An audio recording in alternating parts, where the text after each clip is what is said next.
Porém, dependendo do conteúdo, talvez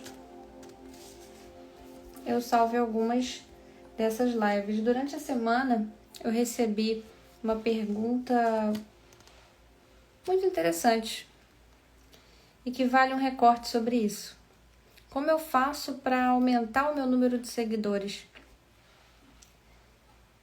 Existe uma outra pergunta antes de você encontrar essa resposta, que é: por que eu quero ter seguidores? Para quê? É só para ter a visibilidade, o que também é uma estratégia? É para conseguir mais vendas? Será que necessariamente para ter mais vendas eu preciso ter mais seguidores? O que você está fazendo com os seguidores que você já tem? Você está trabalhando follow-up, indo nessas pessoas novamente para entender se elas estão no momento de comprar de você? A venda é cíclica. De repente eu vou conseguir essa conversão tentando de novo, durante um tempo, trazendo novas argumentações e ferramentas também. Outra coisa que eu percebi também é que quanto mais eu faço live, mais confortável isso se torna para mim. Estou fazendo uma live aqui, coloquei uma música de fundo, acredito que não esteja atrapalhando. É uma música ambiente, num domingo à noite, para falar sobre um livro que estou estudando. Meu objetivo é compartilhar o resumo e os aprendizados dessa leitura. E é interessante perceber o quanto que parece que quanto mais online a gente tá, menos presente para as pessoas a gente também se coloca. É uma coisa que eu venho percebendo muito com relação à internet. A dificuldade da gente estar presente por mais de alguns minutos em algo, e basta a gente não concordar com alguma coisa que a gente não dá oportunidade para essa coisa acontecer e conhecê-la de verdade. E eu acho que na pandemia a gente usou muito a internet de um jeito bastante positivo, inclusive, um pouco excessivo. Mas hoje em dia, com tantas opções, a gente acabou se distanciando bastante uns dos outros. Vou conversar um pouco aqui sobre esse livro, que de nome A Regra é Não Ter Regras. A Netflix é a Cultura da Reinvenção, do Reed Hastings e Erin Meyer. É o primeiro livro do CEO da Netflix. E eu confesso a você que eu não farei essa live olhando para a câmera. Falarei aqui sobre a leitura para poder condensar o conhecimento desse livro. Eu tô com uma prática de ler 5 páginas por dia e estou testando fazer um resumo semanal do que eu estou lendo, dos aprendizados que eu estou tendo, e decidindo se eu vou deixar isso salvo ou se eu vou compartilhar isso depois. Eu me considero uma pessoa tímida, mas eu não posso ser para os objetivos de carreira que eu tenho. Portanto, é por isso que eu faço lives e conteúdos onde eu me exponho para justamente me colocar diante dessa situação. Isso tem me ajudado muito. Se você é tímido e quiser deixar de ser tímido, se você quiser aprender a se comunicar melhor, você vai ter que falar. Não tem jeito. Esse livro tem me surpreendido muito.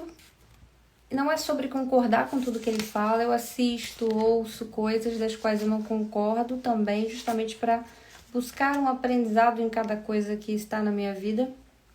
Esse livro fala muito sobre liderança e cultura de inovação na Netflix, que é uma empresa referência nisso. Eles precisam inovar. O negócio ele existe, ele sobrevive pela criatividade, pela capacidade de inovar com agilidade. Eu sublinhei alguns trechos, geralmente eu leio sublinhando, e eu tenho o hábito de reler um livro meses depois, porque para mim é a melhor escola, acho que praticamente a melhor faculdade que a gente pode ter é um livro. E custa pouco. Não é só ler. Antigamente eu achava assim que era... eu vou ler 10 livros por ano, sei lá. Vou ler 30 livros por ano. Eu colocava uma meta de quantidade de livros. E hoje eu aprecio a leitura de um livro como se fosse a degustação de um vinho. É uma coisa assim... de apreciar, de vivenciar de um jeito bastante imersivo a leitura. Então eu leio 5 páginas por dia, ou até no máximo 10. e vou sublinhando as coisas, e no final da semana eu faço uma live e compartilho esses aprendizados para que eu possa condensar mais. É o ciclo de aprendizagem, você lê, aplica e sintetiza o aprendizado quando você o compartilha com os outros, tá? Esse livro, ele tem 10 capítulos, ele tem não sei quantas páginas, praticamente umas 300 e pouquinhas, eu já tô pouco mais da metade dele. Ele traz uma metodologia, ele é muito prático, ele tem resumo de cada capítulo. Nesses 10 capítulos ele aborda como é essa estrutura da empresa. Eles têm alguns valores muito interessantes, como a liberdade com responsabilidade e de remover o controle através da densidade de talentos.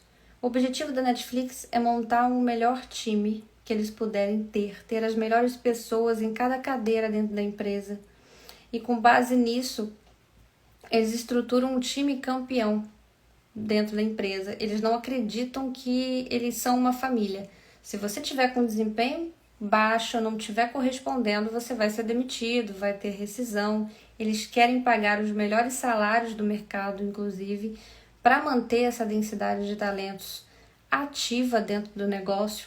Eles têm uma estratégia muito diferente de tudo que a gente vê por aí. E é um livro que eu daria de presente para qualquer cliente meu que tivesse no nicho de inovação. Ou seja, um cliente que tem um software, que tem um ecossistema de tecnologia, ele certamente receberia esse livro como presente no começo da jornada comigo. Esse livro aqui fala muito sobre a sinceridade, sobre a transparência, sobre expor os erros também dentro da empresa. Então, se você acerta em alguma coisa, isso é comemorado e tudo mais, mas se você erra, esse assunto precisa ser documentado, precisa ser palestrado sobre, para que os erros sejam reduzidos. Eles valorizam muito a transparência num nível que eu nunca vi em lugar nenhum, né? E eles têm a prática de tirar o controle e aumentar ali a densidade de talentos. Eu tô vendo aqui as coisas que eu sublinhei para ir lembrando, porque esse é um livro que eu parei de ler e voltei agora esse ano. E tô continuando ele para terminar. E da Netflix, quanto mais segura a atmosfera, mais inovação você terá. Eles não têm essa coisa de ter que passar a assinatura de um documento para um chefe, para um diretor. Eles não acreditam nisso. Se você é chefe daquele projeto, se aquele projeto está com você, se aquele filho é teu, você tem toda a liberdade para ter a liberação do financeiro para investir no projeto, tudo é com você. Isso gera uma baita responsabilidade, porque você não tem a quem culpar caso dê errado o seu projeto lá dentro, mas te dá agilidade, te dá essa autonomia. As pessoas acabam até se dedicando muito mais por conta dessa confiança. Aqui tem algumas coisas que eu sublinhei, que eu vou comentar, vou ler e comentar para ir fazendo sentido diante dessa leitura. Deixa eu ver o que eu sublinhei. Nós, seres humanos, detestamos mais perder o que já temos do que gostamos de ganhar algo novo. Diante da possibilidade de perder algo, faremos tudo o que pudermos para evitar essa perda. Então, tiramos férias. Aqui, eles têm uma coisa na Netflix que você tira férias quando você quiser, da maneira que você quiser. Eles não ficam em cima disso. Não é uma coisa importante para eles essa política de férias. E tem tudo a ver com essa questão de tirar o controle. Você pode tirar folga quando você quiser, você tem essa liberdade lá dentro. Então eles não têm um sistema de férias. Isso eu achei bastante disruptivo. Parece arriscado o sistema que eles têm, mas como você pode ver, funciona. E aqui eles trazem vários argumentos com relação a essa questão de tirar o controle. Trazem exemplos de várias séries bem-sucedidas e estratégias. Trazem cases de coisas que deram errado dentro do livro. Trazem como eles tomam decisões na Netflix. Se você der mais liberdade aos funcionários em vez de desenvolver processos que os impeçam de exercer o próprio discernimento, eles tomarão decisões melhores e será mais fácil responsabilizá-los. É exatamente isso que eu estou falando. Ele repete muito esse conceito aqui no livro da densidade de talentos. Então, quanto maior for a concentração de talentos, maior a liberdade que você poderá oferecer. Outra coisa também é o estímulo da sinceridade. Não tente agradar o chefe. Quando integrantes talentosos da equipe adotam o hábito de fornecer feedback, todos melhoram no que fazem enquanto se tornam implicitamente responsáveis uns pelos outros, reduzindo ainda mais a necessidade de controles tradicionais. E o livro repete muito sobre liberdade com responsabilidade e tangibiliza isso muito bem, inclusive, tá? Ele fala muito sobre discernimento, sobre processos. Deixa eu ver aqui se eu pulo aqui algumas coisas. Um ótimo ambiente de trabalho é composto por colegas incríveis. Na densidade de talentos, pessoas talentosas tornam umas as outras mais eficientes.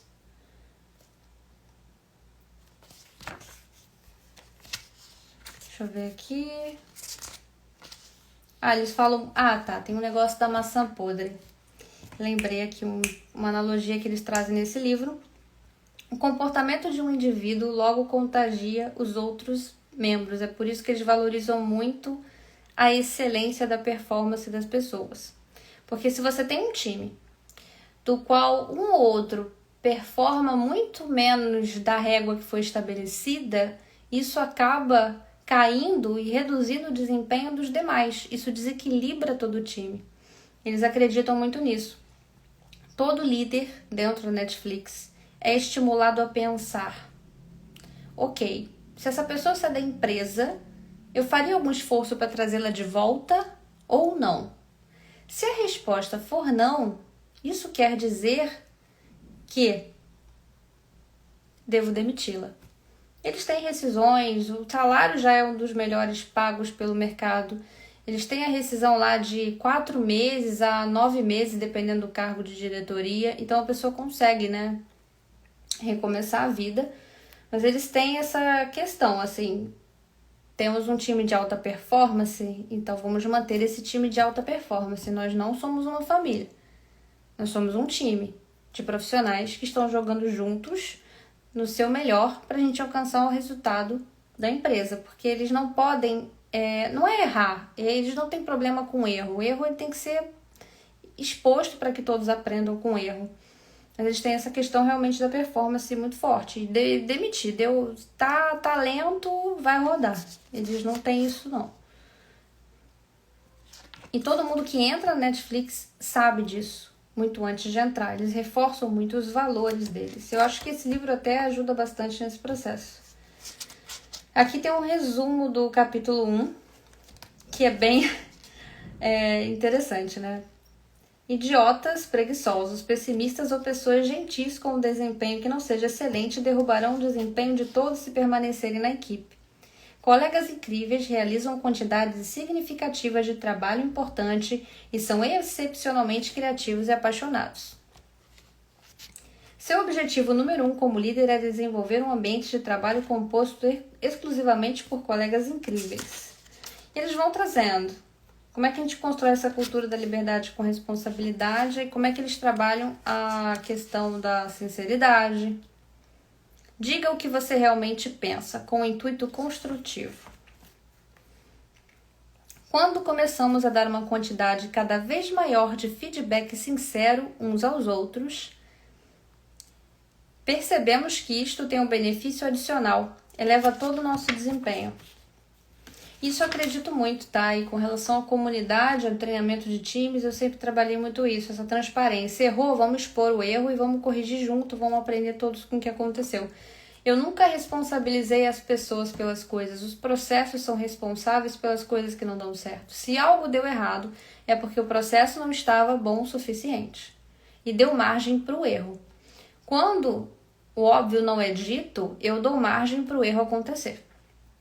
Isso para mim sempre foi fato. E aí, quando eu leio o livro da Netflix, eu vejo que Tem mais alguém fazendo gestão como eu sempre fiz. E no remoto é muito importante a gente ter esse conceito. A gente não pode ter medo de errar. A gente não pode ter medo de apertar um botão. A gente tem que buscar o acerto. Por que que eu errei e o que eu posso fazer para não errar de novo e trazer disso como aprendizado para que o time não repita o mesmo erro que eu cometi. Num lugar de crescimento e aprendizado, nunca de punição e erro. Errou, vou mandar embora. Não é assim que a Netflix funciona. Se você errar, você tem todo esse processo. Agora, se errar de novo da mesma coisa também, né? Aí você vai, né? Aqui eles têm uma fórmula. Alto desempenho mais. Sinceridade altruísta é igual a desempenho extremamente alto. Aqui eles falam sobre a dificuldade que as pessoas têm de ser sinceras e falar o que elas pensam. Problemas que eles tiveram de prejuízo financeiro porque as pessoas tinham medo de falar, inclusive para o chefe e para a liderança, o que elas pensavam sobre uma ideia e um projeto. Nós odiamos a sinceridade, mas ainda a desejamos. Eu sou um pouco suicida com relação a isso. Porque eu falo, se o negócio não estiver legal, eu converso sobre. Eu estou encontrando um jeitinho de falar. Ao mesmo tempo que há muitas pesquisas indicando que receber feedback positivo estimula o cérebro a liberar ocitocina, o mesmo hormônio de bem-estar que faz a mãe se sentir feliz quando amamenta o bebê, não é de se admirar que muitas pessoas prefiram elogiar a dar um feedback honesto e construtivo.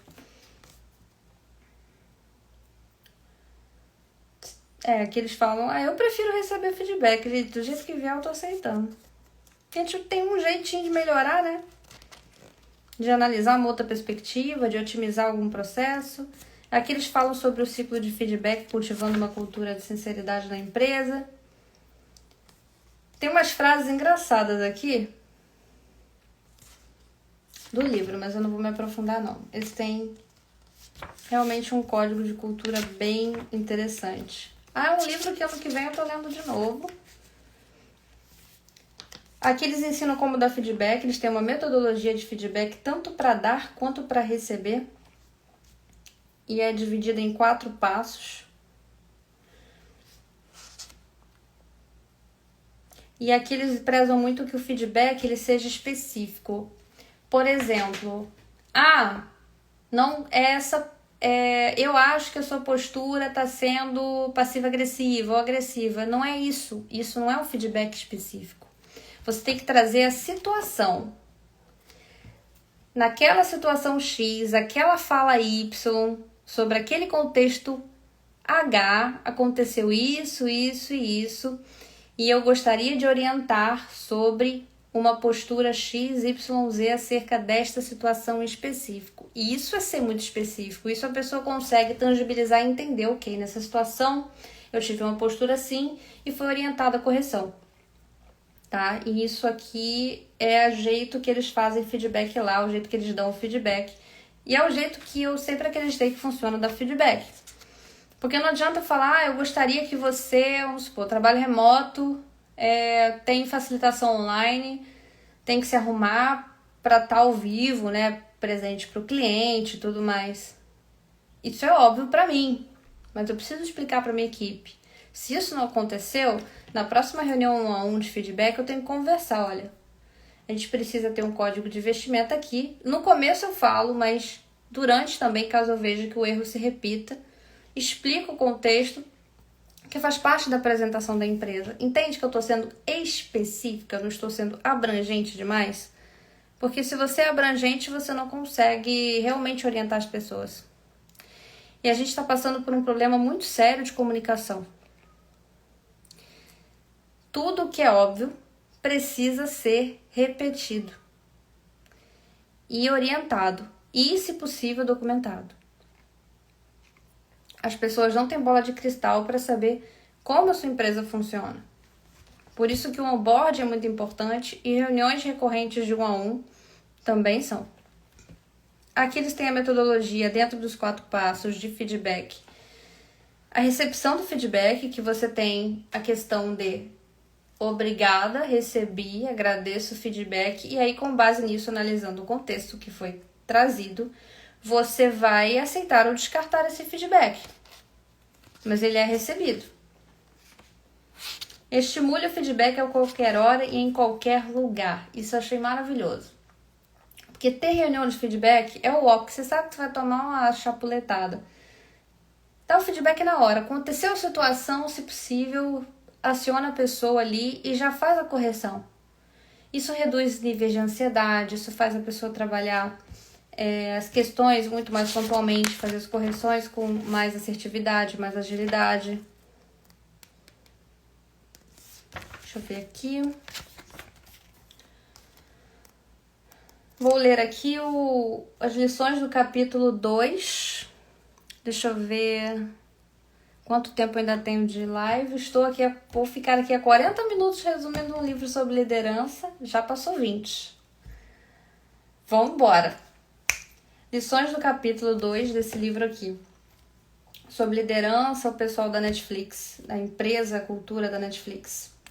Com sinceridade, os funcionários de alto desempenho se tornam excelentes. Dar feedback sincero com frequência aumenta exponencialmente a velocidade e a eficiência da sua equipe ou força de trabalho.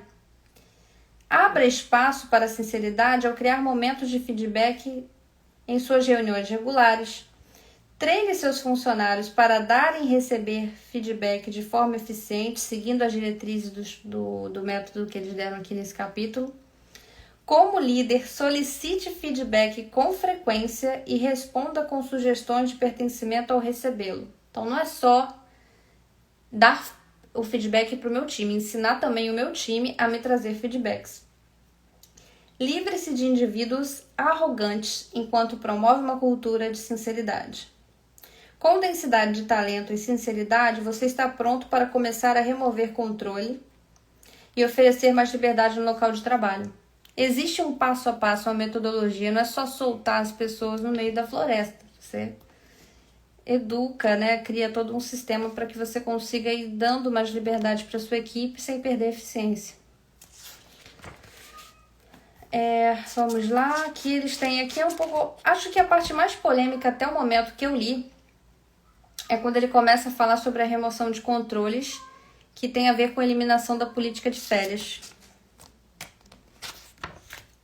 Essa é a parte que eles mais reforçam, que as pessoas têm dificuldade de entender. Ele coloca aqui, inclusive, que líderes devem tirar grandes períodos de férias. É um livro muito, muito bom.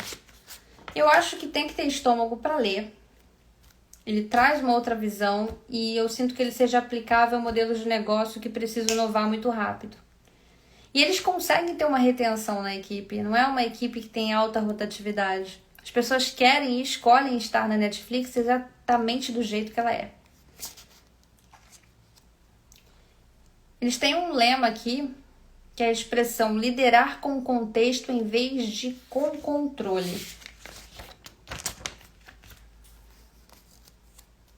A liberdade da política de férias agrega valor, mesmo que ninguém os utilize. O pessoal tira até menos férias. Dê liberdade para obter responsabilidade. Descobrimos uma maneira de dar aos nossos funcionários com alto desempenho um pouco mais de controle sobre suas vidas. E isso fez com que todos se sentissem um pouco mais livres. Dar mais liberdade aos funcionários os levou a assumirem um maior senso de responsabilidade e a se comportarem com mais adequação. A liberdade não é o oposto da responsabilidade, como eu pensava. Ao contrário, é um caminho para atingi-la.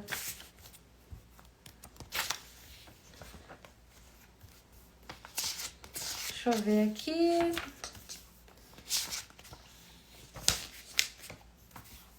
Quando os funcionários percebem que os gestores estão de olho nas despesas, é pouco provável que testem os limites.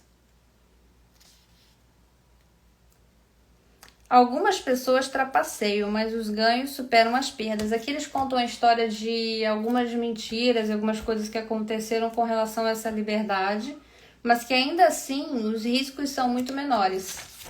Os casos isolados, eles trabalham, resolvem, a situação. Quando alguém faz uma coisa muito, tipo assim, vou dar um exemplo. Desculpa a gíria. Mas um exemplo.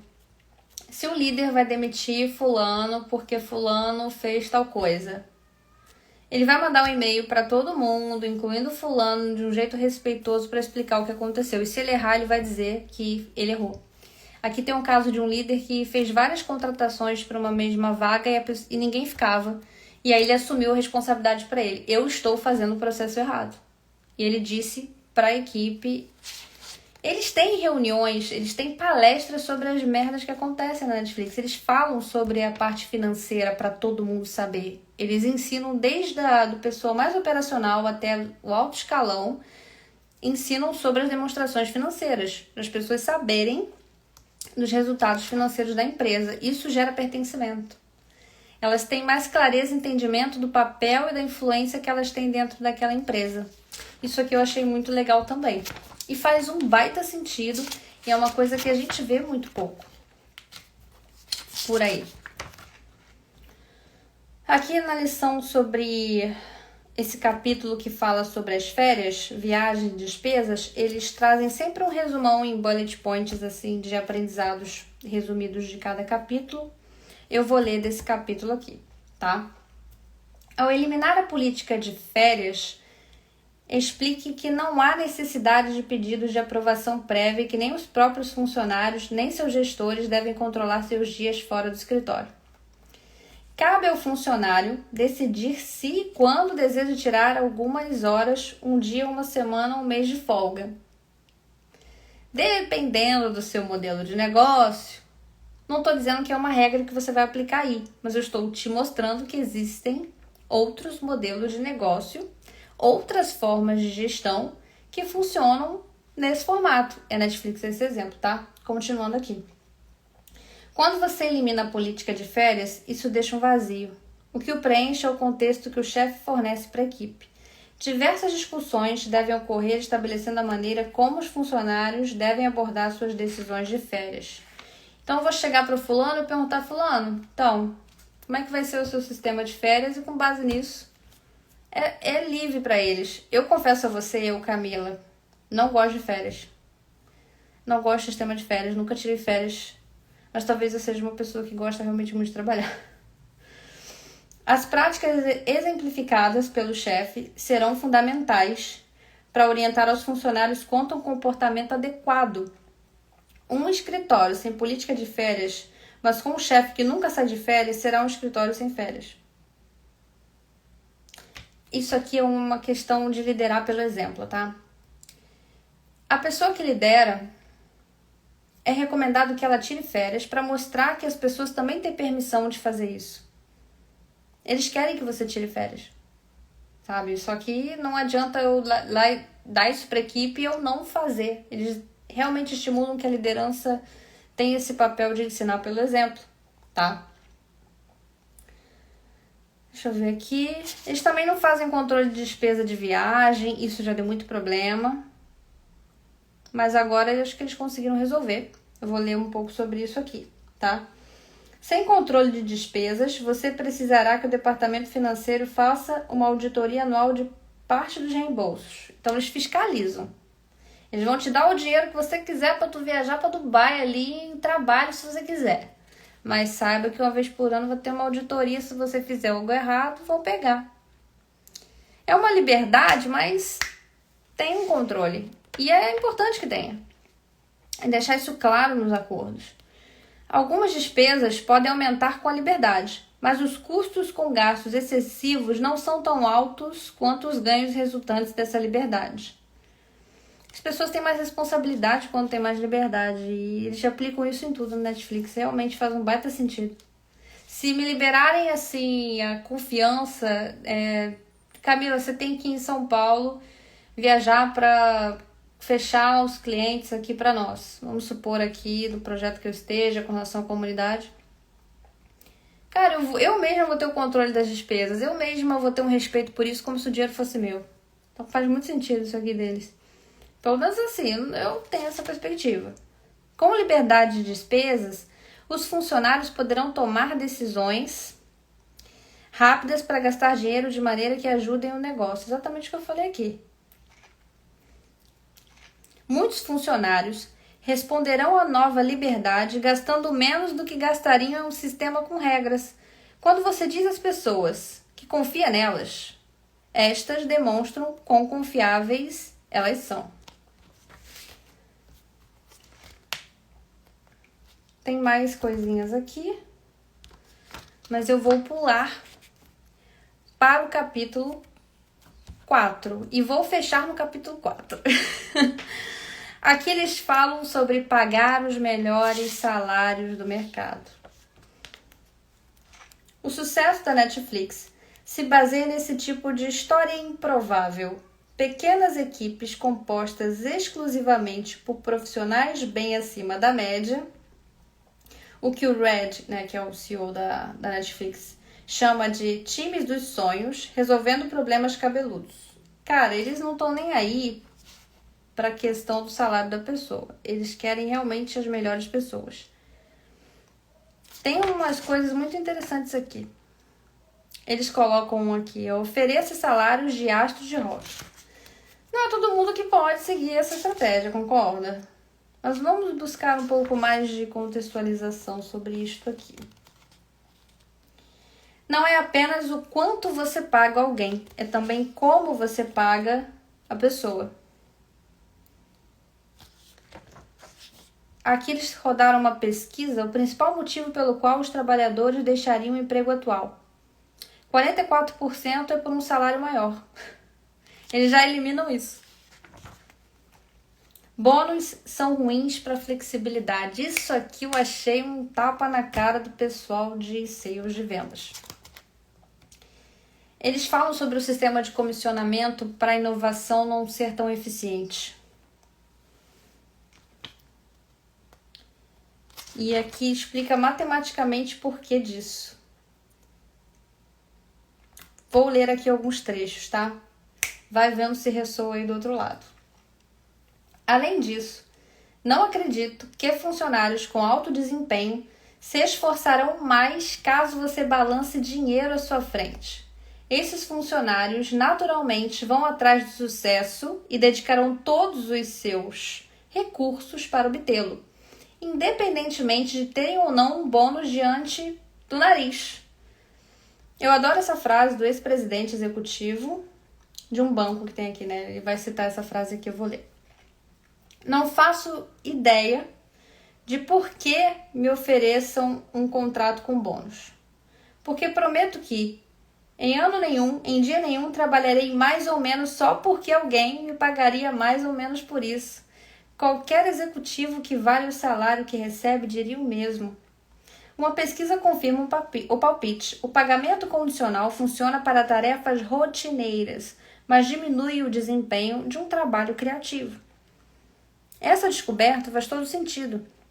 O trabalho criativo exige que sua mente desfrute de um nível de liberdade. Se parte daquilo que você se concentra é saber se seu desempenho lhe renderá um cheque generoso, você não estará naquele espaço cognitivo aberto onde residem as melhores ideias e as possibilidades mais inovadoras. Você apresentará um desempenho pior. Eu acho a mesma coisa. Vamos continuar aqui. Na Netflix, descobri que isso, sem dúvidas, era verdade. As pessoas são mais criativas quando têm um salário bom, o bastante para eliminar parte do estresse doméstico.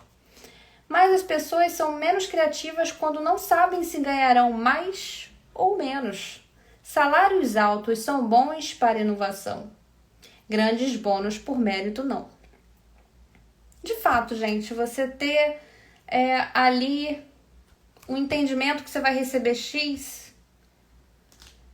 e não ter essa insegurança de receber mais ou menos, e sem falar de um outro critério que esse livro abrange, que é o seguinte: os aumentos anuais, eles vão ter um teto limite, porque existe um limite ali de mercado para te pagar aquele valor.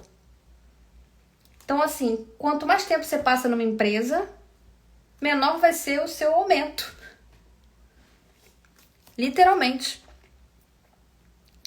E esse livro aqui, ele pode irritar muita gente, porque ele é um livro que ele força você a se colocar no lugar de empreendedorismo.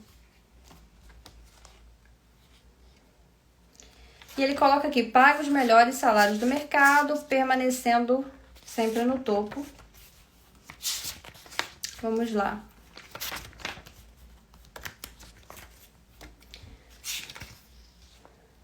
Nossa, isso aqui é legal pra caramba. É a parte dos recrutadores. Deixa eu ver aqui. Beleza. Eu não fechei o capítulo, tá? O capítulo 4, mas trarei ele no próximo domingo.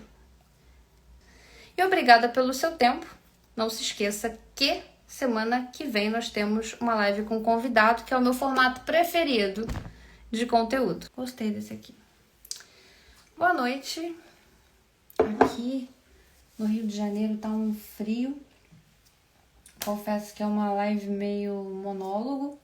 Eu tô testando um formato novo pelos próximos 30 dias pelo menos, que é todo domingo fazer aqui uma live sobre resumo de livro. Isso faz com que eu aprenda melhor sobre o livro, que eu me comunique melhor e possa trazer um conteúdo relevante para as pessoas que passem por aqui. E de repente aí a gente pode se conectar. Bom, semana passada eu comecei a desenvolver o resumo desse livro aqui, que se chama A Regra é Não Ter Regras. A Netflix e a Cultura da Reinvenção. Então, é o primeiro livro do CEO da Netflix. A gente falou sobre 4 capítulos desse livro. Chegamos até a parte do feedback, como a Netflix dá feedback para as pessoas que trabalham no ecossistema deles. Aqui a gente tem também a respeito da cultura da empresa, como eles fazem para inovar rápido, porque eles precisam ser pioneiros, eles precisam ter como a criatividade como um ativo do negócio, senão eles realmente perdem lugar, né? É um tipo de negócio que, se você não tem uma cultura que você consiga fazer prevalecer a inovação, você tem prejuízos financeiros. Eles têm um foco em incentivar a inovação e menos preocupação, tanto assim, com a questão de minimizar os riscos. Eles têm uma visão muito fora da curva realmente sobre negócios. E cada capítulo desse livro, no final de cada capítulo, a gente tem um resumo de cada um deles, o que fica muito mais fácil da gente aprender com o livro. E eu gosto muito de leituras que tragam isso para nós, essa simplificação do contexto das coisas. E à medida que eu faço um resumo, esse conteúdo fica salvo, pode ir futuramente para o YouTube, eu aprendo e compartilho o que eu estou desenvolvendo a partir do livro. Eu não estou tão preocupada esse ano em ler muitos livros. O que eu quero fazer é ler livros dos quais eu consiga aplicar. Isso torna tudo muito mais prático e eu tô comprando menos livros. Eu só vou comprar livro a partir do momento que eu ler algum e aplicar. Eu realmente estudo, faço marcações, eu faço doação de livros também na medida do possível. Tem livro que eu leio mais de uma vez, que é o caso desse aqui, que a gente vai trabalhar.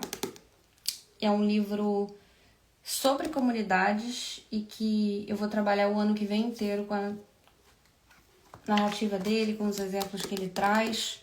É um livro que eu já li uma vez, ele tá todo marcado. Inclusive, ele vai ser o nosso próximo tema do resumão, que a gente vai estar trabalhando aqui também, tá? Domingo à noite, para mim, é um dia de planejamento. E confesso a você que não é confortável fazer live sozinha, mas eu escolhi destravar várias skills esse ano e fazer live me ajuda com isso, tá? Bom, eu vou falar aqui sobre pontos que eu marquei nesse livro. Eu vou compartilhar isso aqui. E, bom, com base nisso você pode absorver os aprendizados na medida do que ressoar e fizer sentido para o seu negócio. Então é um livro de liderança, é um livro sobre negócios, ideal para quem deseja empreender, para quem quer vivenciar o desafio de liderança. E aqui também tem muitos insights a nível de negócios internacionais também. E é algo que eu venho percebendo muito também com relação a isso. Deixa eu ver aqui os pontos que eu posso ter sublinhado para comentar. Talvez essa live dure 30, no máximo 40 minutos, tá bom? É mais ou menos o tempo estimado dela.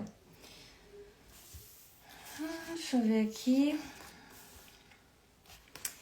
Eu estou no 5º capítulo e ele fala sobre aumentar a sinceridade na empresa. E o tema central dele é sobre compartilhar informações organizacionais. Na Netflix, eles compartilham com todas as pessoas os dados financeiros, como a empresa está indo, quais são os objetivos da empresa, tudo o que está acontecendo, inclusive por parte das lideranças, tudo aquilo que deu certo e também tudo aquilo que deu errado de forma aberta, ou seja, eles palestram sobre os problemas que eles tiveram. Eles se reúnem para alinhar a visão do todo com todas as equipes internacionais também. E eles têm uma transparência que é algo muito pouco praticado. A gente vê muito no mercado, tá? A experiência de que só a nível estratégico determinadas informações chegam e as pessoas do operacional não sabem dessas informações por questões de sigilo. Por que você vai compartilhar o resultado financeiro do último trimestre com alguém que está no operacional? Eles fazem isso. Tá pendurado assim, coisas que a maioria das empresas não deixam de forma exposta. A Netflix expõe num quadro assim para todo mundo ver todas as informações, porque eles acreditam que isso ajuda com que as pessoas trabalhem com clareza, com sentido, e isso gera pertencimento, confiança, transparência. E de fato para eles funciona muito bem isso. Eu sempre acreditei nisso. É muito ruim quando você está no operacional de um determinado projeto e você não sabe quais são os objetivos daquilo. Quando você sabe, você se entrega mais, você consegue desenvolver até mais autonomia, porque você entende os objetivos por trás daquilo que você está fazendo, alinhados aos objetivos da empresa, também, tanto tecnicamente quanto a nível de se organizar para entregar o que precisa ser entregue. Você entende o porquê dos KPIs, das OKRs que foram definidas para você trabalhar. E eu acho isso realmente muito inspirador neles. Deixa eu ver aqui. O que eu posso ler deste livro e compartilhar.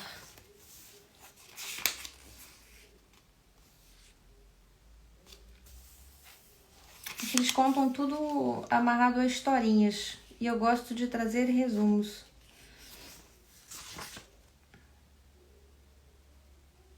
Deixa eu ler aqui. Eles têm uma cultura de reduzir o controle mesmo.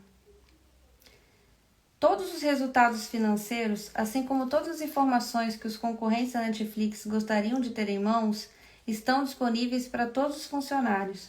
O mais notável é o documento Apostas de Estratégia, que tem 4 páginas e fica na homepage da intranet da empresa.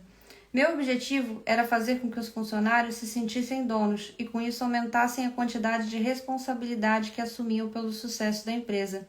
No entanto, abrir segredos da empresa para os funcionários trouxe outro resultado. Tornou nossa força de trabalho mais inteligente. Quando você concede aos funcionários da base da hierarquia acesso às informações, que em geral são reservadas aos executivos de alto nível, eles realizam mais tarefas por conta própria. Eles trabalham mais rápido, sem parar, para pedir informações e aprovações. Eles tomam melhores decisões sem precisarem de indicações superiores. O problema mais prejudicial aos negócios é a pura ignorância sobre a maneira como eles funcionam. O que vemos é uma confusão de pessoas indo a um jogo de beisebol e ninguém dizendo a elas quais são as regras. Esse jogo é um negócio. As pessoas tentam passar da primeira para a segunda base, mas não sabem como isso se encaixa no cenário geral. Se um gestor não sabe quantos clientes contrataram a empresa nas últimas semanas e meses e quais discussões estratégicas estão em andamento, como ele vai saber quantas pessoas pode contratar? Ele tem de perguntar ao chefe. Se o chefe não souber os detalhes do crescimento da empresa, também não poderá tomar uma boa decisão. E aí a gente começa a viver um ciclo, uma bola de neve que ninguém sabe para onde ir, mas está todo mundo jogando o mesmo jogo. É isso que acontece. Vou ler aqui um outro trecho desse livro. ainda nesse assunto, tá? Para nossos funcionários, a transparência se tornou o maior símbolo do quanto confiamos no fato de que eles agirão com responsabilidade. A confiança que demonstramos neles, por sua vez, gera um sentimento de pertencimento, comprometimento e responsabilidade. E aqui eles colocam com relação a dar ruim, né? E se der ruim essa confiança toda? Aí, resumidamente, tem uma frase sobre isso. Não castigue a maioria pelo mau comportamento de alguns. É claro que a transparência, assim como todos os princípios culturais da Netflix, às vezes não funciona. Em março de 2014, um diretor de aquisições de conteúdo baixou um monte de dados confidenciais e levou consigo quando foi trabalhar para um concorrente. Isso resultou em dores de cabeça e ações judiciais que ocuparam muito do nosso tempo. Mas quando um funcionário abusar de sua confiança, lide com o caso individualmente e duplique seu compromisso de continuar a ser transparente com os demais. Se desejar criar uma cultura de transparência e ao mesmo tempo não contar para o seu pessoal sobre a possível mudança até ter certeza, você mostrará à sua equipe que é um hipócrita em quem não se pode confiar. Você prega transparência e depois sussurra sobre o trabalho deles por suas costas. Meu conselho, né, no caso do dono da Netflix, é o seguinte: se apoie firmemente na transparência, vá em frente e vire a mesa. Alguns pratos podem se quebrar e outros podem parar bem longe, mas está tudo bem. Depois que as coisas se acalmarem, sua equipe confiará ainda mais em você. Você vai para a cadeia se negociar essas informações ou se um amigo fizer isso. Confidencial, não compartilhe. Por que tá isso aqui em negrito? Quando eles começam assim, a palestrar e dar dados que são confidenciais para todo mundo ver na Netflix, eles colocam esse slogan assim: se você compartilhar isso, vai dar problema. Eles avisam: ai Camila, mas é óbvio. Então, galera, o óbvio precisa ser dito, ainda mais quando é informação confidencial, tá? A Netflix trata os funcionários como adultos, que podem lidar com informações difíceis.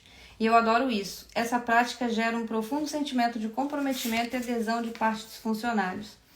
Quando eles têm uma previsão de, por exemplo, talvez daqui a 3 meses a gente precise demitir 20% do quadro executivo de tal lugar. Eles avisam. Pode não acontecer, mas eles avisam a pessoa. Isso eu acho muito coerente, inclusive. Muita gente pode ficar brava porque nem aconteceu, mas evita com que a pessoa não tenha como se programar, por mais que a rescisão que a Netflix pague para os funcionários seja muito boa.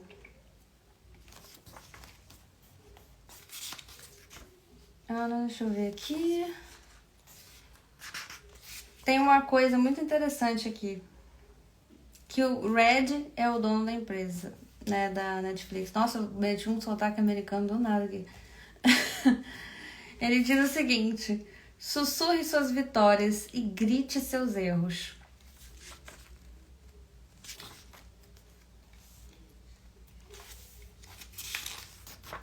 Deixa eu ver aqui. Um líder que demonstra competência e seja amado por sua equipe rapidamente inspirará confiança e estimulará seus funcionários a assumirem riscos quando revelar os próprios erros. Sua empresa se beneficiará disso. A única exceção é para um líder que ainda não se provou ou demonstrou ser confiável. Nesses casos, você precisa demonstrar sua competência antes de gritar os seus erros. Se você tem os melhores funcionários do mercado e instituir uma cultura de dar feedback abertamente, revelar os segredos da empresa, aumenta o sentimento de pertencimento e compromisso dos funcionários. Se você confia no seu pessoal para lidar de forma adequada com informações confidenciais, a confiança que demonstra instigará um sentimento de responsabilidade. Seus funcionários vão lhe mostrar como são confiáveis. Não estou aqui para julgar, tá? Estou aqui só para compartilhar essa leitura. Eu gosto muito da visão deles, eu gosto de coisas que são diferentes do que eu conheço. Rumo à cultura de liberdade com responsabilidade. Agora que você possui alta densidade de talento, sinceridade e transparência organizacional, já experimentou um pouco de liberdade? Agora vamos para o próximo nível. Elimine o controle. Aprovações para a tomada de decisões não são necessárias. Assim, o dono da Netflix, esse rapaz aqui, o Red, ele praticamente não toma muitas decisões, não. Ele não passa o dia inteiro dele tomando decisões, porque ele criou um sistema em que as pessoas vão tomar as decisões necessárias. Os líderes de projeto têm total autonomia para pedirem aprovações financeiras e desenvolver o que for necessário, alinhados aos objetivos da Netflix. Então ele não tem que tomar muitas decisões. Quase não toma decisões. Ele fica como um mediador, uma pessoa que fortalece a cultura e que realmente é uma peça-chave no negócio. O Red, eu acho que todo mundo quer ser o Red um dia, sabe? Um CEO com a visão do Red. É realmente encantador. Mas eu vou continuar aqui, tá? Trazendo trechos da leitura que eu tô fazendo. Agora a gente avançou pro capítulo 6 de 10. Eu vou tentar encerrar esse aqui hoje. Então, é café e água. E disposição de alguém que tá me acompanhando aí. Vamos lá. Na maioria das empresas, o chefe está lá para aprovar ou não as decisões dos funcionários. Essa é uma maneira infalível de limitar as decisões. Essa é uma maneira infalível de limitar a inovação e desacelerar o crescimento. Na Netflix, enfatizamos que não há problema em discordar do seu gestor e implementar uma ideia da qual ele não gostou. Não queremos que as pessoas deixem de lado uma ótima ideia apenas porque o gestor não enxerga dessa forma. É por isso que dizemos na Netflix: não tente agradar seu chefe, procure fazer o melhor para a empresa. Não imitamos esses modelos de gerenciamento tradicionais. Na Netflix, nos esforçamos para desenvolver a tomada de decisão em toda a empresa e nos orgulhamos da reduzida quantidade de decisões que é tomada pela equipe sênior da gestão.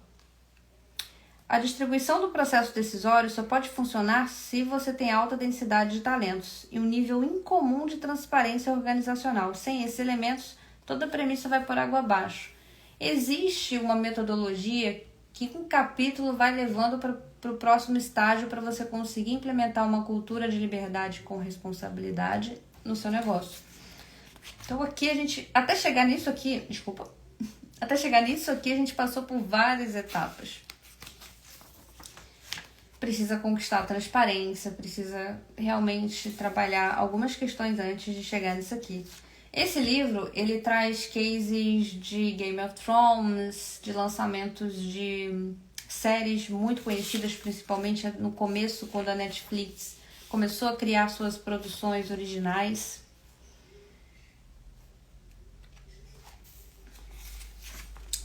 Eles falam da parte do controle. Eu acho que a parte mais dolorosa para o dono de uma empresa é liberar o controle. Vamos lá. Queremos que todos os funcionários apostem no que acreditam e tentem coisas novas, mesmo que seus chefes e outras pessoas pensem que as ideias são estúpidas. Quando algumas dessas apostas não dão certo, apenas corrigimos os problemas o mais rápido possível e discutimos o que aprendemos. Nesse ramo criativo, a recuperação rápida é o melhor modelo. O ciclo de inovação na Netflix. Se você tem uma ideia pela qual é apaixonado, faça o seguinte: estimule o debate ou compartilhe a ideia. Para uma grande ideia, teste-a. Como líder de projeto informado, faça sua aposta. Se der certo, comemore. Se falhar, exponha o caso. E aqui, dentro dessas etapas do ciclo de inovação, tem explicando cada etapa dessa.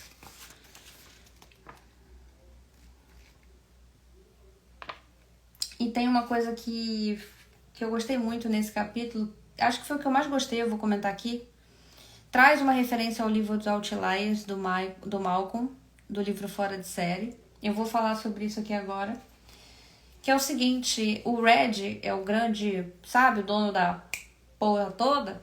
Então, ele cometeu um erro quando ele trouxe um projeto à tona e todo mundo achou que o projeto era ruim e ninguém falou porque ele era o dono da empresa. Então, eles tiveram um prejuízo financeiro porque ninguém teve coragem de falar para ele que a ideia não era boa. Realmente não era uma ideia muito boa. E ele traz o próprio exemplo para ilustrar o quanto que é difícil implementar. Ele se traz como exemplo das coisas que acontecem na empresa. E aqui eu vou voltar nessa questão do livro do Outliers, porque tem um episódio sobre isso. No livro Fora de Série Outliers, de Malcolm Gladwell, aprendemos sobre uma equipe da Korean Air que, por querer demonstrar respeito pela autoridade do piloto principal, se absteve de informá-lo que havia um problema durante um dos voos, o que acarretou em um grande acidente de avião. Essa é uma tendência humana. Os seres humanos se sentem muito mais confortáveis quando acompanham o rebanho. Em muitos aspectos da vida, isso não é ruim, mas pode nos levar a aceitar ou mesmo apoiar ativamente uma ideia que no nosso instinto ou experiência nos diz que é loucura. Você vê, né? Eu, por exemplo, questiono muitas coisas. Não deveria, mas eu questiono. E aí eu gostei muito da cultura deles por causa disso. Se você é um funcionário da Netflix com uma proposta, você redige um memorando compartilhado explicando a ideia e convida dezenas de colegas a darem opinião. Eles deixarão comentários na margem do documento e todos podem ver. Basta dar uma olhada nos comentários para perceber uma variedade de pontos de vista de apoio ou discordância. Eles fazem isso num sistema de planilha, inclusive. Quanto mais você estimular ativamente o debate e incentivar uma cultura de manifestação explícita de divergências, melhores serão as decisões tomadas em sua empresa. Isso vale para qualquer empresa, de qualquer tamanho, em qualquer setor. Eles abrem esse documento, todo mundo fala o que acha, e mesmo assim a decisão da pessoa em dar continuidade com o projeto. Compartilhar é uma forma de estimular o debate, mas com maior ênfase no coletivo. Depois de trazer a ideia, testá-la, a gente vai para o teste. As empresas mais bem-sucedidas fazem todo tipo de teste para descobrir como e por que os clientes se comportam do modo como se comportam. E os resultados desses testes, em geral, influenciam a estratégia da empresa.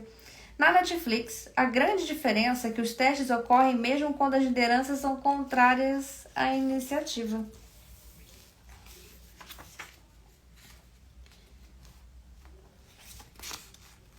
Nossa, eles trouxeram um case muito legal nesse capítulo sobre a funcionalidade de você poder fazer download dos vídeos. Pessoal que viaja, né? Enfim, às vezes o sinal do Wi-Fi tá ruim para se conectar e assistir online uma série. Tinha essa disputa ali, né, para eles serem pioneiros em implementar essa funcionalidade de você conseguir fazer download, né, de uma série, de um episódio. E a Netflix não dava essa opção na época. E eles debateram sobre isso bastante. Eles alinham tudo com dados também, né? Eles descobriram que em países onde eles queriam expandir muito, como países muito populosos como a Índia, a Alemanha, a internet não era tão boa. E eles tinham esse hábito de fazer download. Então, abrir essa funcionalidade daria adesão e expansão para a marca onde eles queriam crescer internacionalmente. Em outros países, não, né? Mas ali, para a estratégia de crescimento deles, implementar essa funcionalidade traria bons resultados. No começo, todo mundo era meio contra fazer isso, porque ia gerar um alto custo, enfim, tinha vários outros parâmetros em torno disso. Mas eles discutiram a ideia, testaram e encontraram dentro dessa ideia algo que fizesse sentido. Mas foi uma baita debate colocar isso aqui para funcionar. Tem várias questões aqui sobre isso. Eu não vou entrar em detalhe porque eu quero que você leia o livro. Mas a função de download, assim, pra mim foi uma coisa fantástica. Como é que eles chegaram de ter a ideia e implementar na empresa? É muito ouvir o cliente mesmo, né? Aqui eles colocam a questão de debater, quando as pessoas têm liberdade, elas são mais responsáveis, se dedicam mais ao trabalho. Deixa eu ver aqui. Essa parte aqui é falta, desculpa. A parte do último ciclo da inovação deles é que se der certo, comemore. Se falhar, expõe o caso. E aqui eles colocam em neon, assim, num outdoor, tudo que dá errado na empresa para que todos possam aprender a lição. Eles aprendem muito rápido com as coisas que acontecem, né? Eles têm uma reunião anual para falar tudo que deu ruim na empresa. E eles não são demitidos quando dá um problema. Não é isso. Você vai ser um líder, vai fazer uma cagada, não quer dizer que você vai ser demitido. você tem que conversar, detalhar, fazer um memorando sobre o problema. Você pode continuar na empresa. Tem gente aqui que foi até promovido depois de um tempo. Não é sobre errar, é sobre não aprender com o erro e não se desenvolver a partir dele. E aqui tem várias cagadas que eles fizeram. Você lê, pô, isso é óbvio, né? Mas não era. Quando você expõe suas apostas fracassadas, todos ganham. Você ganha porque as pessoas à sua volta aprendem que podem confiar em você para dizer a verdade e assumir a responsabilidade por suas ações. A equipe ganha porque aprende com as lições provenientes do projeto. Não devemos ter medo dos nossos fracassos, devemos acolhê-los. Aqui eles trazem um case também de Black Mirror, da primeira temporada. Nossa, que eu senti a dor desse líder aqui, porque ele fez uma cagada tão grande na promoção de marketing da 4ª temporada de uma série muito famosa que tinha lá. E aí ele aprendeu a lição e compartilhou com todo mundo. Resumo do capítulo. É tudo muito bem explicadinho, gente. Eu nem sei. Só lendo. Aqui eles têm o capítulo 7, falam sobre o teste da retenção. Deixa eu ver o que eu consigo tirar disso.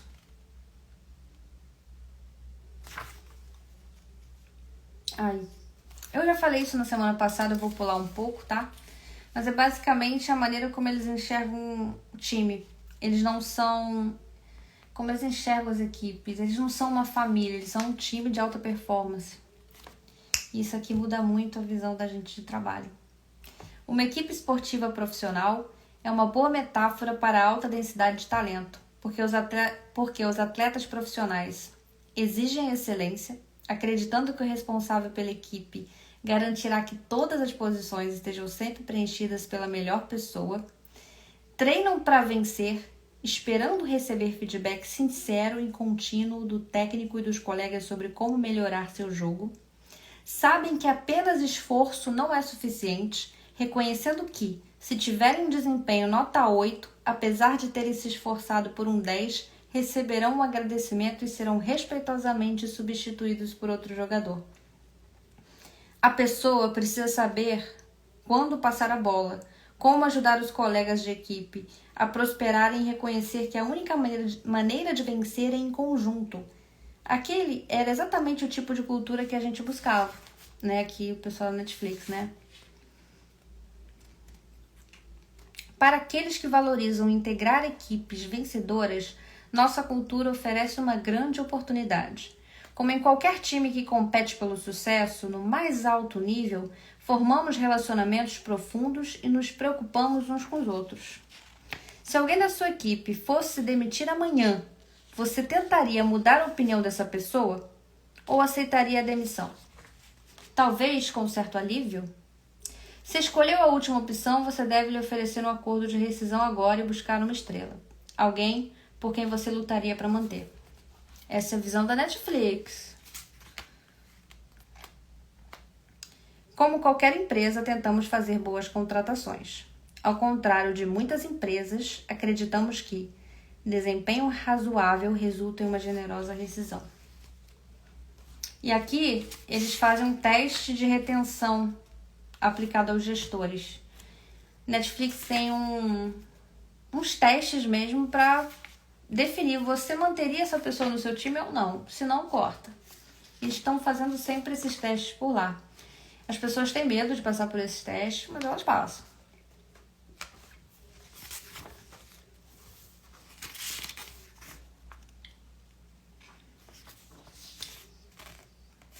Deixa eu ver aqui um detalhe, alguma coisa interessante.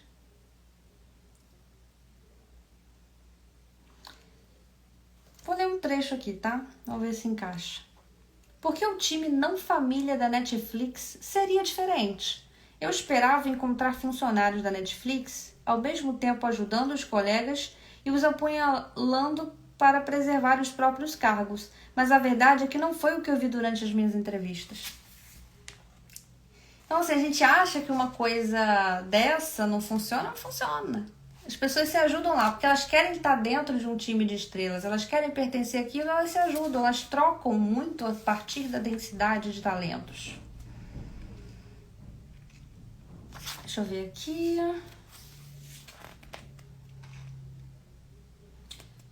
Eles gostam de uma coisa lá na Netflix que é estimular com que as pessoas procurem saber quanto que elas estão valendo na concorrência.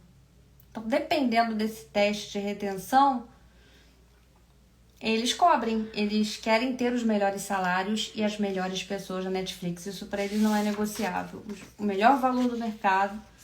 Então, eles não perdem as pessoas. As pessoas vão lá, vão em entrevistas e não saem da Netflix. E conversam que passaram pelas entrevistas e tudo mais. Eles querem que as pessoas procurem saber quanto que elas valem, porque eles querem pagar o que vale o trabalho da pessoa, sabe? Isso aqui neles é bem justo. Eu acho uma visão muito racional e muito justa do trabalho como um todo. Vamos lá. Nossa, é muito legal que o finalzinho de cada capítulo tem bullet points de resumo que são bem úteis. Se não bastava falar que era importante a sinceridade, agora a gente vai para o capítulo 8, que fala sobre um assunto que eu acho de extremo valor para o mundo, que se chama círculo de feedback, tá? Há uma diretriz da Netflix que, caso praticada com assiduidade, forçaria todos a serem radicalmente sinceros ou radicalmente discretos. Só fale de uma pessoa aquilo que você diria na cara dela. Eles repetem isso nesse capítulo pra caramba, assim.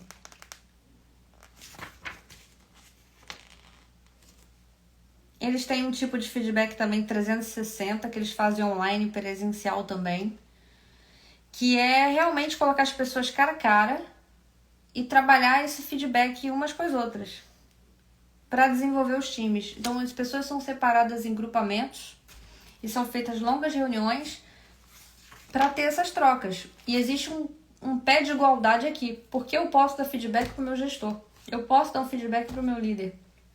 Ele vai analisar se ele acolhe ou não.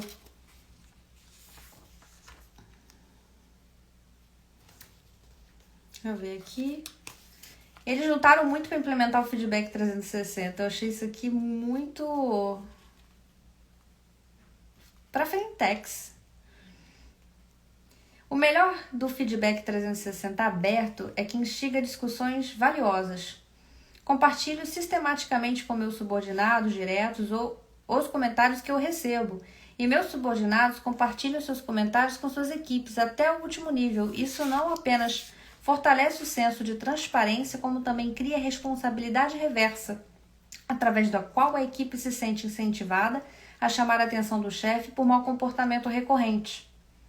Sabe aquelas pesquisas de satisfação da empresa, pra você falar o que você pensa e é anônimo? Aqui não é anônimo, aqui você dá o seu nome, você assina o seu feedback. E todo mundo vai saber que aquele feedback existe. E eles melhoram muito por causa disso. E aqui teve um caso de um feedback 360, de uma liderança, que foi uma coisa extremamente sutil, que a gente nem imagina que pode incomodar as pessoas, né? Ela é uma gestora muito, sabe, que se posiciona nas salas de discussão, nas reuniões de equipe, e ela não reservava 10 minutos finais para que outras pessoas mais introspectivas do time pudessem falar. Então gerava uma sensação de que ela, como gestora, estava monopolizando a sessão, as salas, né, as reuniões, mas nem era isso. Ela via que tinha gente que não falava e ela continuava, ela puxava as conversas, né? E com base no feedback da postura dela incomodar algumas pessoas do time dela, ela reservou 10 minutos finais para que as pessoas pudessem trazer suas questões, e se ninguém trouxesse nada em 10 minutos, ela deixaria a sala em aberto mesmo assim, para dar voz a todo mundo da equipe em cada reunião. Eu nunca pensei, por exemplo, que uma situação dessa poderia incomodar. Mas olha o quanto que ela melhorou pelo feedback de alguém que trabalha com ela.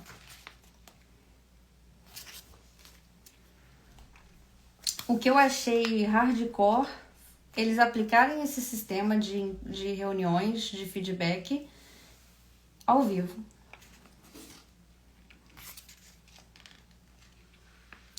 Aqui tem... Deixa eu ver aqui se eu consigo, como é que eu trago.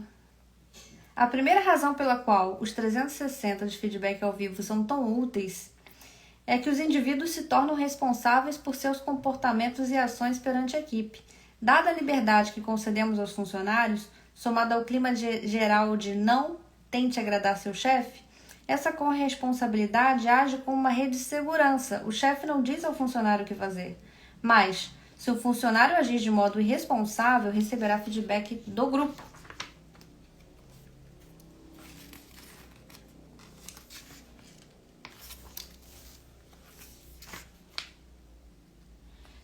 Eles aprenderam também a construir uma estrutura para trabalhar cada sessão de feedback dessa.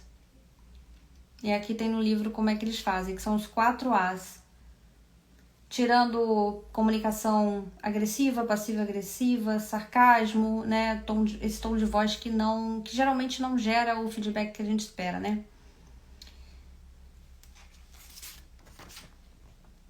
Não é o que você fala, né? É o jeito que você traz. Quase todos os funcionários da Netflix têm uma história sobre como o 360 ao vivo os ajudou. Alguns acham que esses eventos são momentos agradáveis para criar laços com os colegas. Outros gostam daquilo tanto quanto o Red gosta de suas visitas anuais ao dentista. Eles sabem que é útil, mas ficam nervosos até a sessão terminar. A francesa Sophie, gerente de comunicações baseada no escritório de Amsterdã, se enquadra na segunda categoria. Tem gente que gosta, tem gente que não gosta, mas todo mundo sabe que precisa.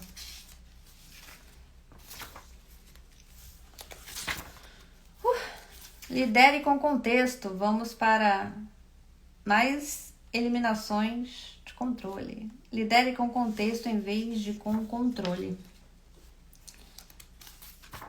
Vou resumir muito este capítulo. Li ele ontem, inclusive. Liderar com contexto é mais difícil, mas dá muito mais liberdade aos funcionários.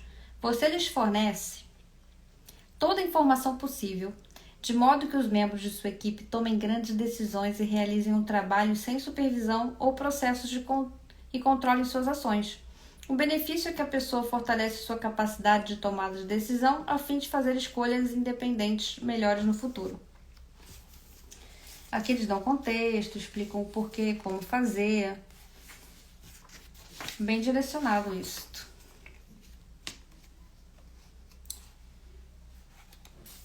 Eles explicam a diferença do quanto que pode, num determinado contexto, funcionar trabalhar mais com controle, trabalhar mais com a contextualização. Eu confesso que eu sempre trabalhei com contexto. Então, qual o contexto que aquela pessoa precisa para executar bem o trabalho dela? No dia a dia dela. Não te dá o contexto. Quando a liderança falta o contexto, você abre margem para erro. Da equipe, do funcionário. E essa questão de saber dar contexto é saber desenhar bem o óbvio, o que não pode. E aqui tem alguns exemplos de coisas que deram errado no processo, que eles implementaram isso, o que eles fizeram para começar a dar certo, liderar por contexto e não por controle. Eles preferem por contexto, até porque esse livro fala sobre uma empresa de tecnologia e inovação. Então, liderar para eles para o controle, com o microgerenciamento, iria fazer com que eles perdessem velocidade. E eles precisam criar cada vez mais rápido. Eles precisam errar mais rápido e corrigir mais depressa ainda. É por isso que o jeito que a Netflix funciona é diferente. É que eles até falam que liderar com controle é ótimo para a prevenção de erros. Mas eles aqui estão mais preocupados com a inovação.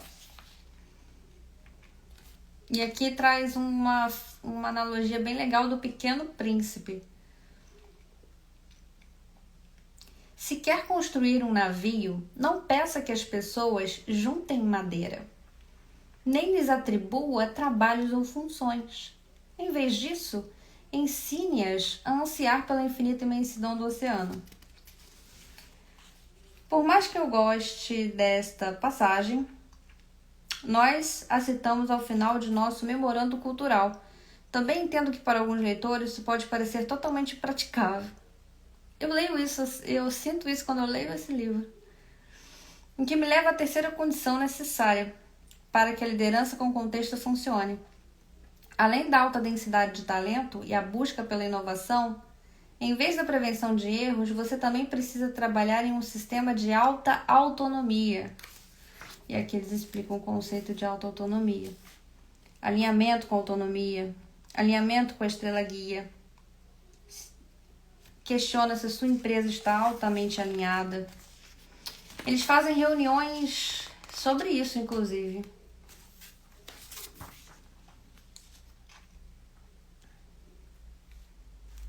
O que seria um alinhamento estrela guia? Todo mundo num chapéu de gestão e liderança precisa estar completamente alinhado à visão geral daquela empresa. Todo mundo precisa estar bem alinhado e quem está no mais alto escalão precisa garantir que essa comunicação esteja alinhada para que os projetos possam fluir bem ao redor do mundo. A Netflix ela tem escritórios pelo mundo inteiro. No Japão, na Holanda, no Brasil. E aqui eles trazem um conceito que o alinhamento é uma árvore, não é uma pirâmide, porque eles não trabalham com a hierarquia de piramidal que a gente conhece, é uma árvore.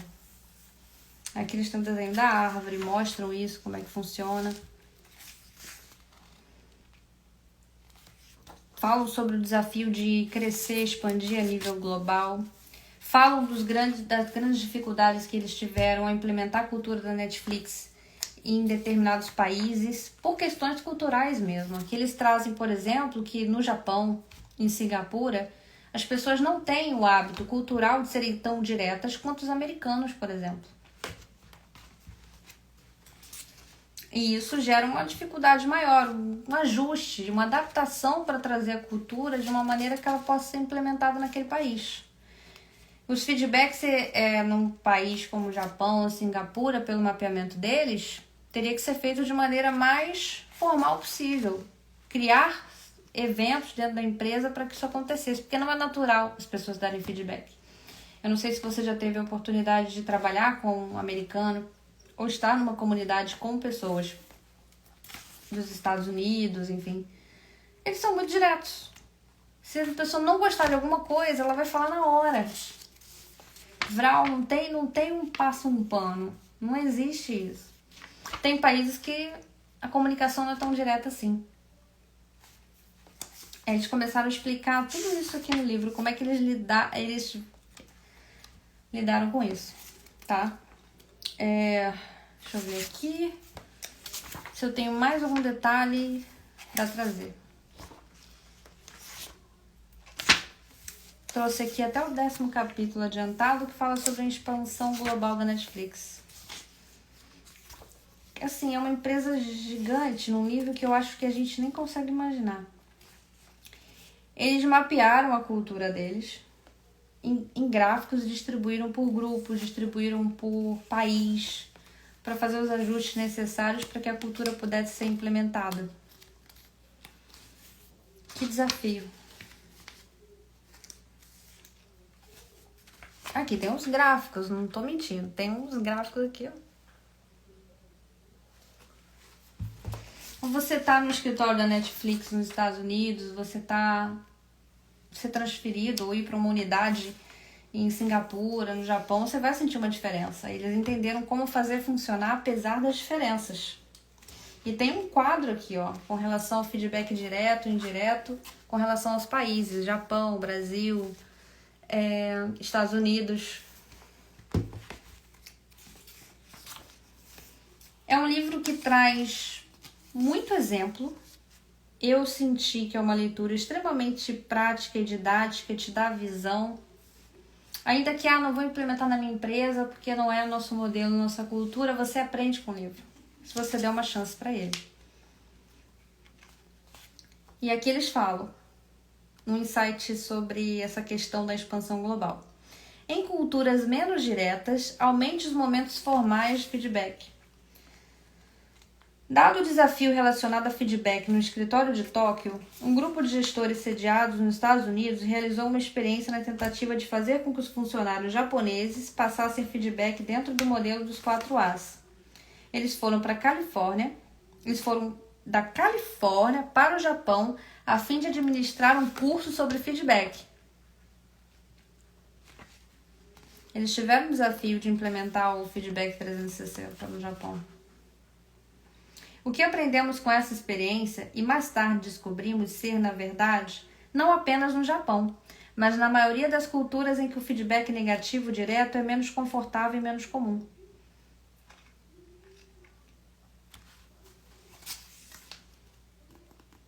Aprenda a ajustar seu estilo, converse, converse e converse. Quando a Netflix foi para o Japão, Joseph Gregg e o restante da equipe de gerenciamento estavam extremamente alertas a diferenças culturais que pudessem afetar sua eficiência. Eles sabiam que a cultura japonesa era diferente. Contudo, quando foi a vez da base em Singapura, as diferenças culturais eram menos aparentes e, portanto, os líderes foram menos cuidadosos. Devido ao inglês perfeito e à experiência de trabalho com nações ocidentais, os colegas singapurenses pareciam tão familiarizados com a abordagem americana que os líderes não deram muita atenção à cultura local. Mas então começaram a surgir as diferenças. Eles contam como eles conseguiram implementar isso, gente. É muito legal.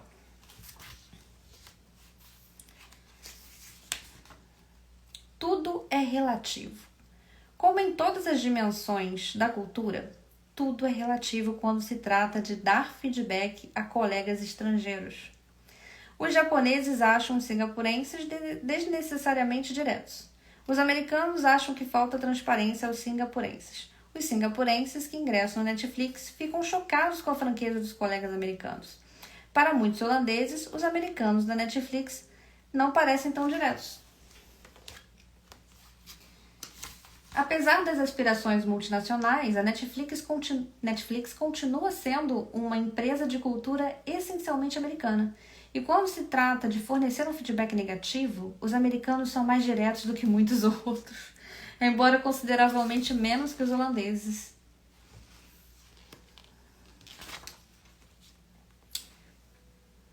Deixa eu ver aqui. Eles trouxeram aqui um resumo do sistema de feedback deles, tá? Ao dar feedback a pessoas de sua própria cultura, use a abordagem dos 4 A's descrita no capítulo 2, que vai ser resumido aqui agora. Contudo, ao dar feedback para o resto do mundo, adicione um 5º A, os 4 A's. Alvo a alcançar, ação específica. Gente, feedback tem que ser extremamente específico. Não é sobre a pessoa, é sobre contexto e situação. Agradecer, aceitar ou descartar o feedback, porque tem isso também, né? E mais temos um 5º A. Adaptar. O modo de se expressar e sua reação à cultura com a qual você está trabalhando, de modo a obter os resultados necessários. Ainda temos muito a aprender sobre como integrar nossa cultura corporativa ao crescente número de escritórios em todo o mundo. Na maioria das reuniões trimestrais de negócios, temos ao menos uma discussão sobre cultura corporativa. Como a maior parte de nosso crescimento futuro está fora dos Estados Unidos, essas discussões se concentram mais e mais em como fazer com que nossos valores funcionem em um contexto global. O que aprendemos aqui, para integrar sua cultura corporativa em todo o mundo, acima de tudo, você precisa ser humilde, curioso, ouvir antes de falar e aprender antes de ensinar. Com essa abordagem, é inevitável que você se torne cada dia mais eficiente nesse mundo tão fascinante e multicultural. E das lições desse livro, eu vou trazer, realmente ficou muito bom esse resumo do capítulo 10. Vou compartilhar com você.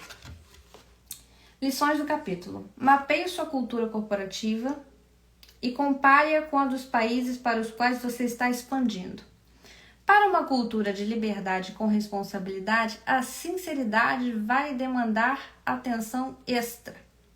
Em países menos diretos, implemente mecanismos mais formais de feedback e o inclua na pauta com mais frequência, pois os intercâmbios informais acontecem menos vezes. Com culturas mais diretas, converse abertamente sobre as diferenças para que o feedback seja compreendido de maneira pretendida. Faça da adaptabilidade o 5º A de seu modelo de sinceridade. Discuta abertamente o que significa sinceridade em diversas partes do mundo. trabalhem em equipe para descobrir como os dois lados podem se adaptar para atrair esse valor para a vida. Aqui tem um módulo de conclusão, que é bem curtinho, que traz algumas perguntas, algumas reflexões. É bem curtinho mesmo, tipo umas 3 folhinhas. E agradecimentos no livro. A parte bibliográfica também. E é isso o resumo. Chegamos ao resumo desse livro finalmente. Um livro que tem aqui suas... quantas páginas? Ladies and gentlemen. 348 páginas. Foi o livro que eu trabalhei esse mês. Próxima leitura que vamos trabalhar vai ser este resumo deste livrinho aqui.